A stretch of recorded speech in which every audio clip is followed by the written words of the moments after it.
en el uso de la palabra el diputado Carlos Heller. Muchas gracias, señor presidente.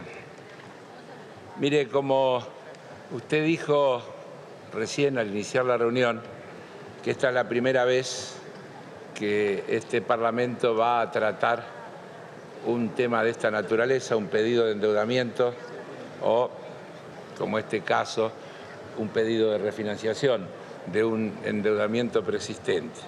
Y debo decir que me siento profundamente honrado de ser el primer legislador en la historia parlamentaria que va a ser miembro informante en esta Cámara de Diputados de un proyecto de ley para aprobar un acuerdo de refinanciación de la deuda que el Estado Nacional mantiene con el Fondo Monetario Internacional. Estamos aquí para aprobar ese acuerdo de refinanciación con el Fondo, acuerdo que llevó extensas y profundas negociaciones entre el Gobierno Nacional y el organismo, que tienen más de 2 años, obviamente a partir de distintas visiones de la economía y de los caminos para resolverlo. Es así que se da hoy una extraña paradoja de que hay un gobierno que por sus principios jamás hubiera recurrido al Fondo Monetario Internacional, pero que recibió una auténtica bomba de tiempo y debió sentarse a negociar con el organismo para lograr las mejores condiciones de refinanciación posibles. Se trata de encontrar la mejor salida ante una situación que consideramos, tal cual estaba planteada, era de absoluta inviabilidad. Por eso hemos dicho una y otra vez que no tenemos motivos para festejar, pero sí tenemos motivos para valorar que se esté logrando refinanciar los compromisos que contenían el anterior programa, concentrados principalmente en los años 2022 y 2023, sin poner en riesgo la recuperación de la economía, sin poner en riesgo las políticas de crecimiento y desarrollo, evitando tener que caer en un acuerdo que contenga las tradicionales políticas de ajuste y reformas que caracterizan y que han caracterizado la historia de todos los acuerdos que la Argentina firmó con este organismo, que quitan derechos laborales, que quitan derechos previsionales y que tanto daño le han hecho a nuestro país y a los ciudadanos y ciudadanas de nuestro país a lo largo de la historia, desde el primer acuerdo hasta el último.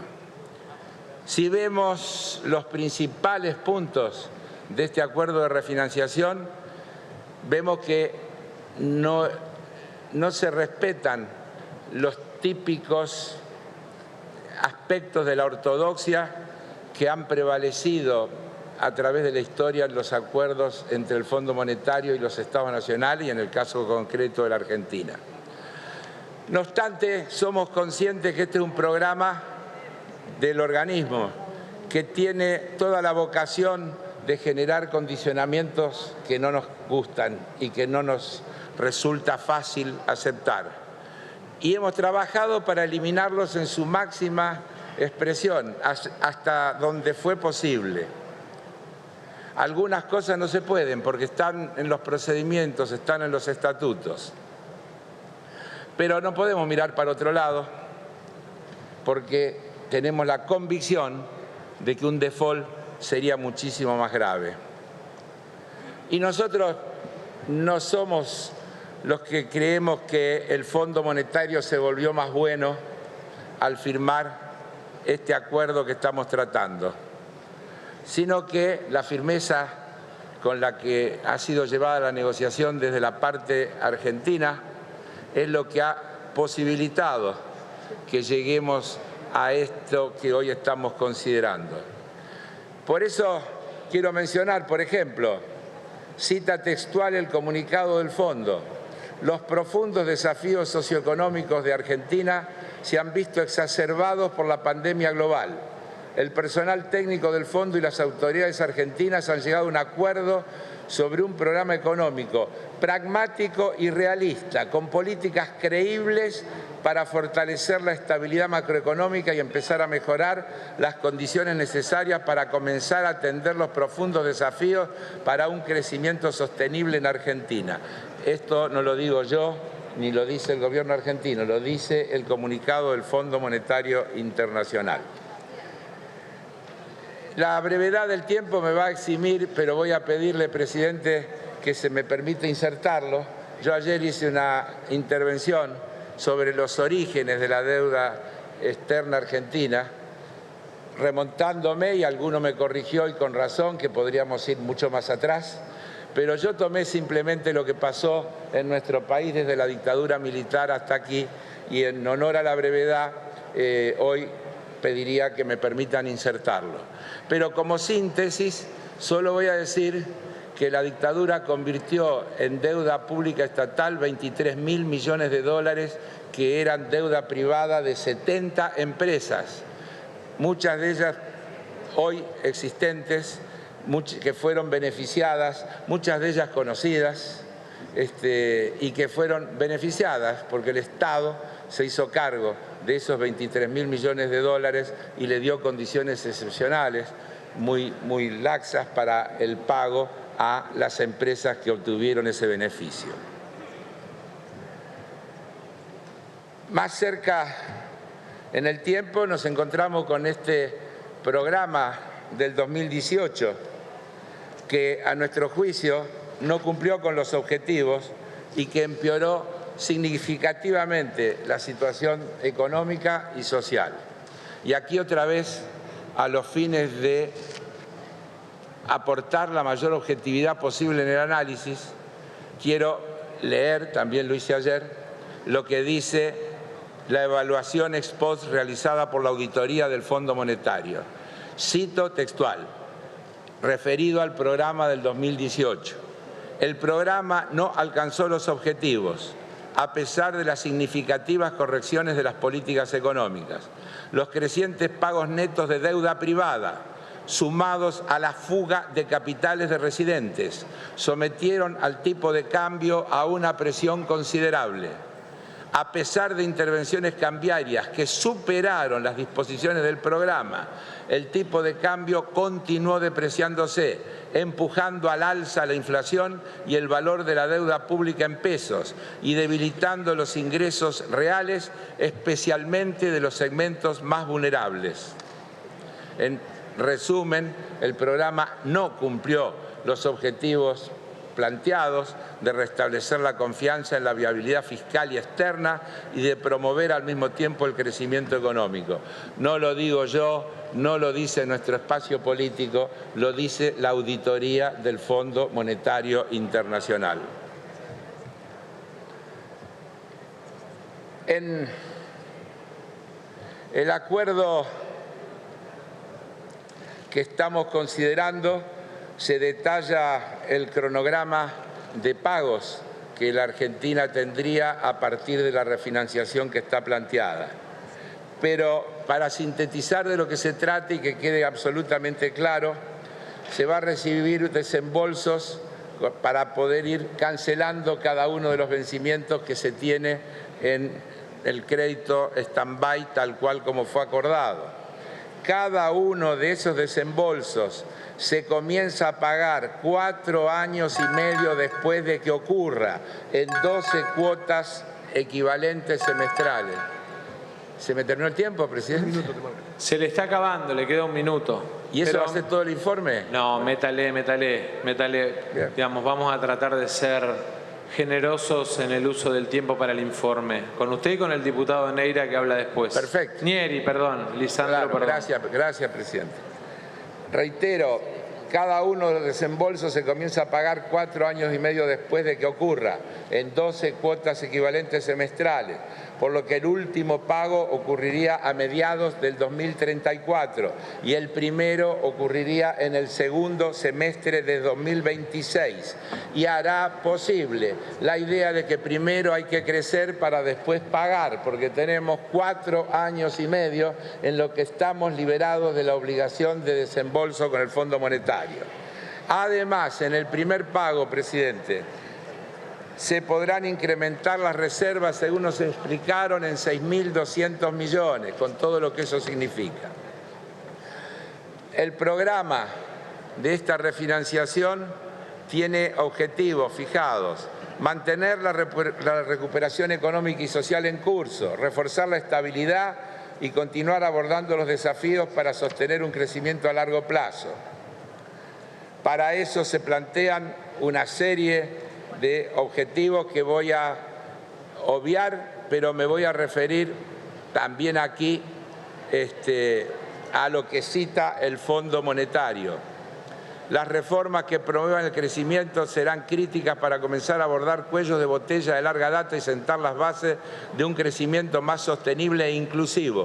Las políticas promotoras del crecimiento y la resiliencia buscarán estimular la expansión y la diversificación del sector de bienes transables, la inversión y la productividad, el desarrollo económico local y regional, el empleo formal y la inclusión laboral, y mejorar la eficiencia y la sostenibilidad del sector energético, políticas de adaptación y mitigación climática y desarrollo más amplio de los mercados de capitales. Quiero puntualizar algunas cuestiones que están contenidas en el acuerdo. No habrá reforma previsional, cito textual: el gasto en jubilaciones y pensiones estará guiado por el mecanismo de actualización adoptado a fines del 2020. Se estudiarán opciones para afianzar la equidad y la sostenibilidad a largo plazo de nuestro sistema previsional, focalizado en determinados regímenes especiales de jubilaciones alcanzados por la Ley 27.546, así como en los mecanismos para facilitar la continuidad voluntaria de la vida laboral de las personas. Remarco: continuidad voluntaria, un derecho, no una obligación. Se establecerán pisos mínimos para programas sociales como UH, tarjeta alimentar, Progresar. Se seguirá incrementando la inversión en infraestructura, un tema fundamental, en más del 2% del PBI este año, de un promedio del 1% entre el 2018 y el 2020, es decir, se va a duplicar en términos de PBI la inversión en infraestructura y se mantendrá a lo largo de este programa ese nivel de inversión. Esta inversión se centrará en mejorar condiciones de vivienda y sanidad en las zonas urbanas más pobres, reforzar infraestructura vial, energética, digital y logística, ampliar el gasto en ciencia y tecnología a fin de promover la innovación. Fue muy debatido, y quiero dedicarle un instante al tema de la segmentación de sus subsidios para los usuarios residenciales. Para el 90% de los usuarios de los servicios, los aumentos que se establecen serán siempre inferiores al coeficiente de variación salarial, divididos en los que tienen la tarifa social, 40% del promedio del coeficiente de variación salarial del año anterior. Es decir, si el año anterior fue alrededor del 50% del coeficiente de variación salarial, las tarifas aumentarán el 20% y 80% para el resto. Digo esto para aclarar, porque eso se discutió muchísimo. Las tarifas van a estar fijadas en función de esto y la disminución o el aumento de los subsidios tendrá que ver con la variación que tengan los costos y los precios de los servicios y no las tarifas que van a pagar los usuarios. Eso es lo que está establecido claramente en el acuerdo.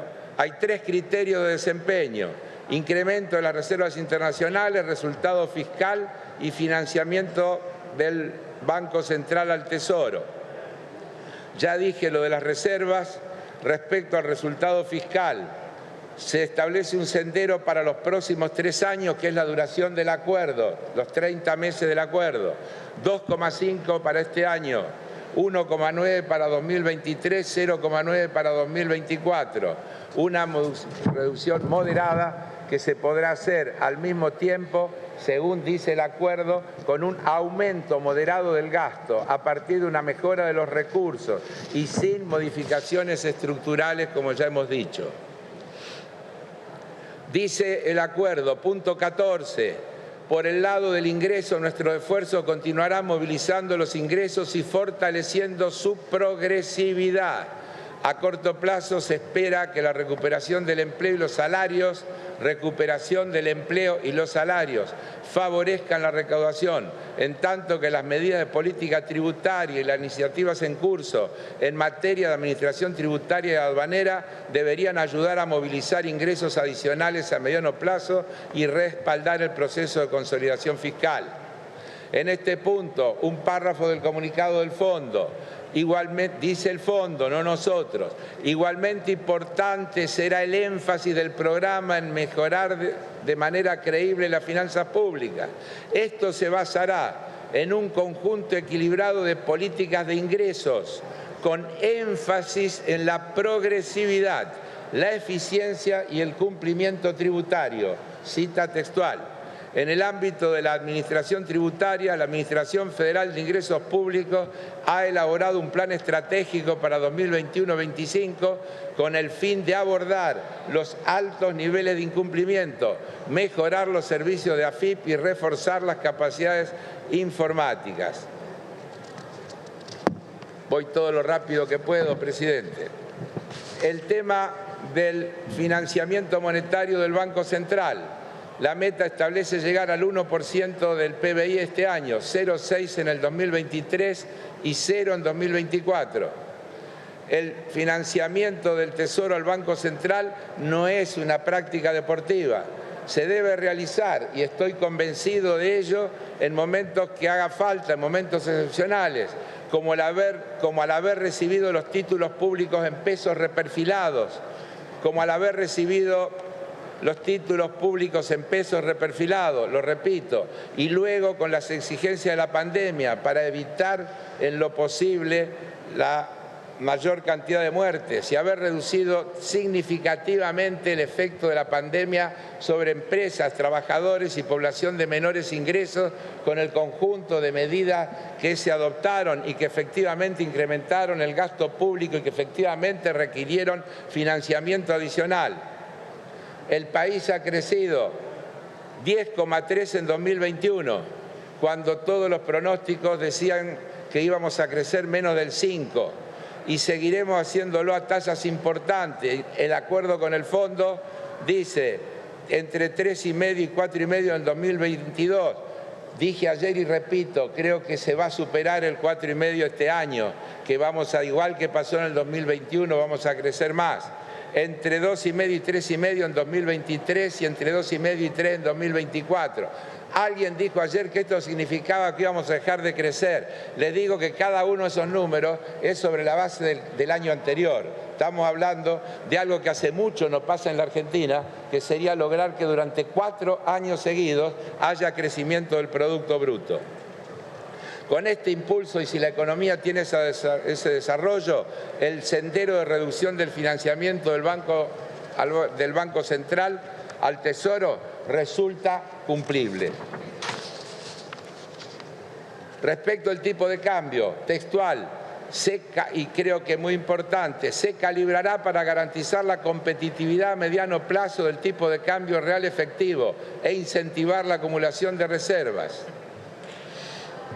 Con este fin y para ayudar a alcanzar las metas de acumulación de reservas, la tasa de ajuste del tipo de cambio mantendrá el tipo de cambio real efectivo en 2022, en general invariable con respecto a los niveles de diciembre de 2021. Ha quedado absolutamente claro que en la propuesta que se está trabajando no se prevé ningún tipo de variación brusca del tipo de cambio. Sobre la inflación, y voy terminando, no hay metas, solo estimaciones que la sitúan entre el 38 y el 48 este año, entre el 34 y el 42 en el 2023 y entre el 29 y el 37 en 2024, es decir, 5 puntos de reducción por año, una meta cumplible, muy alejada de las metas de inflación que nos prometían 5% de inflación en 2019. Pero la gran novedad en esta materia es que el Fondo Monetario reconoce por primera vez que la inflación no es un fenómeno exclusivamente monetario y que es un fenómeno multicausal y que hay que enfrentarlo por eso en todos los frentes y no solamente con políticas monetarias. Y no me voy a extender, pero todos esos frentes, según lo reconoce incluso en el punto 21, incluyen políticas de precios y salarios. Queda muchísimo para poder ampliar, lo voy a insertar. Y para ir finalizando, entonces, presidente, reitero, nosotros no elegimos este camino. No estamos proponiendo más financiamiento. Estamos renegociando el stand-by acordado en el 2018 y cuyos plazos son visiblemente incumplibles. Tendremos 4 años y medio de deuda despejada y además seguiremos peleando durante esos 4 años y medio para eliminar las injustas sobretasas que tiene este crédito con el Fondo Monetario Internacional. Este es el mejor acuerdo de refinanciación que se pudo conseguir.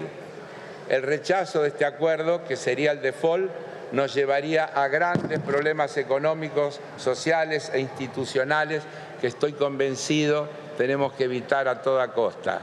Señores diputados, señoras diputadas, los convoco a que votemos en forma afirmativa este proyecto de ley que tanto el Gobierno Nacional como todas las bancadas parlamentarias discutimos con total transparencia y generamos este acuerdo que hoy está siendo puesto a consideración. Y sin reticencia alguna sobre todos los aspectos que integran el acuerdo para refinanciar una deuda que pesa sobre todos los argentinos y las argentinas. La Constitución Nacional y la Ley 27.612 garantizan que la decisión que invitamos a tomar es fruto institucional del debate y del conocimiento de las condiciones de este acuerdo de manera integral. Muchas gracias, señor presidente. Gracias, diputado Heller.